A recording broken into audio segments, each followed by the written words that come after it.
The sequel to Breath of the Wild has been delayed, plus new details emerge. Call of Duty might be coming to the Switch, and a dev is bringing a bunch of new games to the 3DS and Wii U. Yeah, it's an interesting day in the world of Nintendo, so hang on, make sure to subscribe to the channel, and let's dive right into the latest Nintendo news today.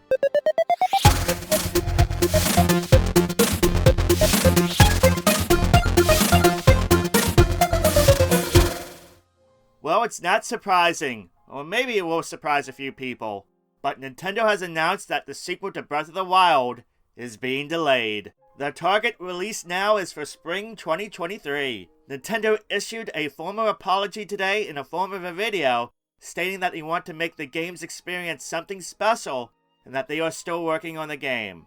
I had a feeling that this was going to be delayed, mainly because it seemed like Nintendo rarely even mentioned the game, and has barely talked about it since its announcement in 2019. I know it probably sucks to hear that it's being delayed, but let's be real, there's so many games coming out this year for the Switch and other consoles, I don't think it'll be that big of a deal to wait. Plus, I'm in the camp of I would rather wait until it's finished and in excellent form than to get it now and not to be up to snuff.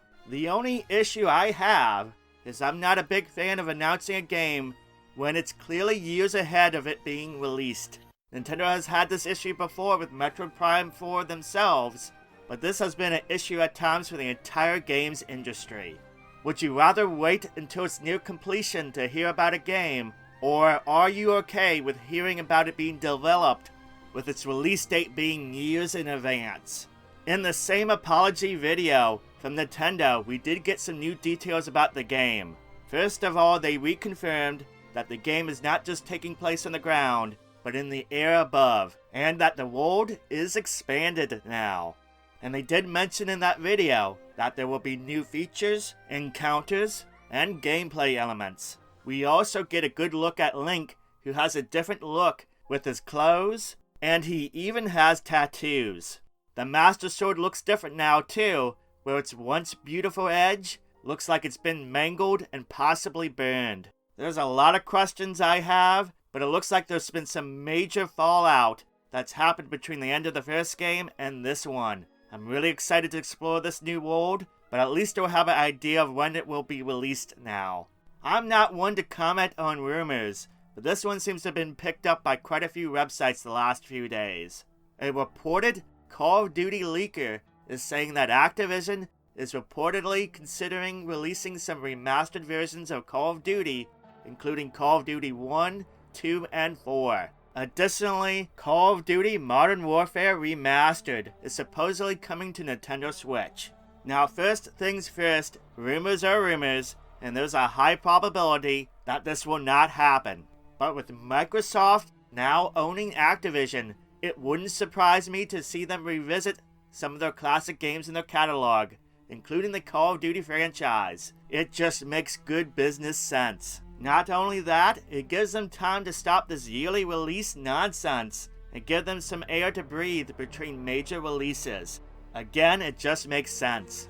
Now, as far as the Switch goes, let's be real, we're not going to see a new modern Call of Duty game get released for the Switch at the same time as other platforms. It doesn't have the power, plain and simple. That said, remastered versions of the older games is definitely a possibility for the Switch platform. I would love to see these classic games on the Switch, and there's definite money to be made for the classic Call of Duty games on the Switch. There isn't too many first-person shooters on the platform, and when they do come out, they are eaten up by the Switch audience who are craving those styles of games. So the money is there. Anyway, I ask you, would you like to see the Call of Duty games on the Switch? Which games in the series would you love to see come to the platform? Let me know in the comments down below. Finally, there is a developer bringing 7 new games to the 3DS and Wii U eShops. Yes, you heard correctly. They are not dead yet. Yep, even though the door is closing on these platforms, Australian indie developer Gerard Dulay is planning on bringing new titles to those platforms. He's releasing it due to significant fan demand, as well as they were already in development for those platforms. The 7 planned games are Silver Falls, White Inside Its Umbra, Silver Falls Gaiden, Silver Falls Undertakers, which are all slated for the Wii U. The other 4 are for the 3DS, and they are Silver Falls Guardians and Metal Exterminators. And they are Silver Falls Guardians and Metal Exterminators, Silver Falls Ghoul Busters, Silver Falls Vicarious Brothers, and finally, Silver Falls Gaiden Deathly Delusion Destroyer. Whoa, that is a lot. They all take place in the same town, and apparently Umbra might have Wii Balance Board support too. Besides their crazy names, they are all seemingly horror games. So those that might get spooked easily, well, these might not be the games for you. At the time of this video, it looks like 3 have already been submitted to Nintendo and secured.